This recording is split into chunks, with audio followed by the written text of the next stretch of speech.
नमस्कार, मैं हूं दिनेश पाठक और करियर मंत्रा के इस एपिसोड में भारतीय रुपए की चर्चा, उसके ग्लोबल होने की चर्चा। जिस तरह से रुपए की स्वीकार्यता दुनिया में बढ़ रही है, ये एग्जाम का विषय हो सकता है। भारत ने कुछ ही महीनों में 9 देशों के साथ रुपए में व्यापार करने का करार कर लिया है। इसमें रूस, इजराइल, जर्मनी जैसे बड़े देश हैं, तो Mauritius, Sri Lanka, Malaysia, Myanmar, Singapore जैसे छोटे देश भी शामिल हैं।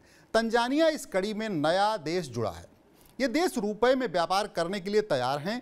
कई दर्जन देश भारत के साथ रुपए में ट्रेड सेटलमेंट के लिए बातचीत कर रहे हैं। इसे आगे बढ़ाने के संकेत हैं भारत में खुल रहे वोस्ट्रो खाते, जिनकी संख्या 50 तक पहुंच चुकी है। ये खाते दूसरे देशों के साथ रुपए में व्यापार करने के लिए जरूरी हैं। बीते साल जुलाई में रिजर्व बैंक ऑफ इंडिया ने वैश्विक व्यापार को बढ़ाने और डॉलर पर निर्भरता घटाने के उद्देश्य से रुपए में ट्रेड सेटलमेंट सिस्टम का प्रस्ताव किया।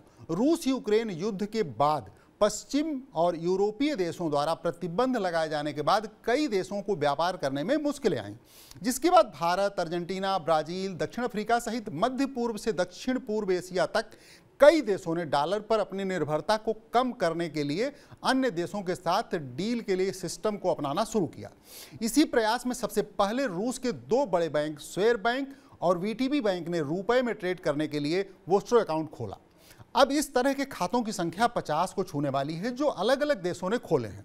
वोस्ट्रो अकाउंट खुलवाने की जरूरत तब पड़ती है जब किसी बैंक की विदेश में कोई शाखा नहीं होती है। वोस्ट्रो से ग्राहकों को किसी दूसरे बैंक के खाते में पैसा जमा करने की सुविधा मिल जाती है। उदाहरण के लिए, किसी भारतीय आयातक को इजराइल में कारोबार करना है तो पहले उसे डॉलर में ही भुगतान करना होता था, लेकिन अब वह उसे रुपए में भी भुगतान कर सकता है। उसकी भुगतान राशि इस वोस्ट्रो खाते में जमा हो जाएगी। इसी तरह जब किसी भारतीय निर्यातक को रुपए में भुगतान करना होता है तो इस वोस्ट्रो खाते से राशि काट ली जाएगी और उसे निर्यातक के खाते में जमा कर दिया जाएगा। डॉलर के मजबूत होने से दुनिया भर के कई देशों के लिए आयात महंगा हो रहा है। भारतीय रुपए भी डॉलर के मुकाबले लगातार गिर रहे हैं। रुपए में कारोबार शुरू करने के पीछे उद्देश्य यही है कि इससे अमेरिकी डॉलर पर निर्भरता कम हो। रुपए में व्यापार बढ़ने के साथ ही भारत को भारतीय मुद्रा के लिए खरीदार तलाशने की जरूरत नहीं होगी। इतना ही नहीं, इंटरनेशनल बैंक्स को कन्वर्जन फीस नहीं देना होगा। भारतीय रुपए की डिमांड में भी इजाफा होगा। अमेरिकी डॉलर दुनिया की मान्यता प्राप्त मुद्रा है। इससे ज़्यादातर लेन देन डॉलर में ही किए जाते हैं। पूरी वित्तीय दुनिया में 8 दशकों से इसका दबदबा है।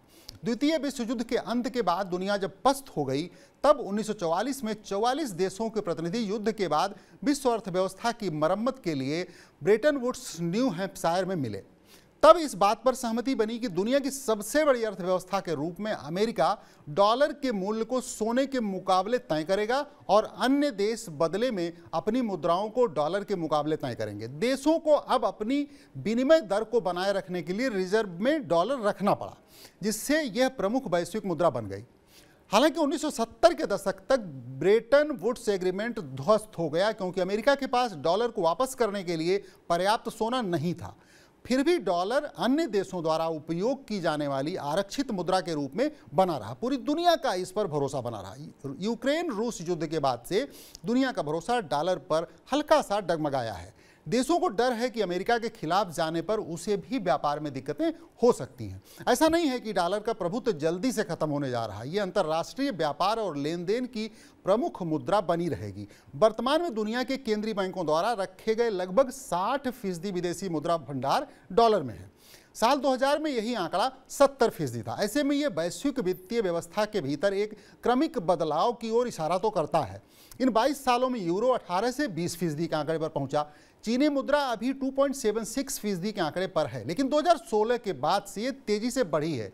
चीनी मुद्रा दुनिया में अमेरिकी डॉलर, यूरो, येन और ब्रिटिश पाउंड के बाद 5वीं सबसे बड़ी मुद्रा है।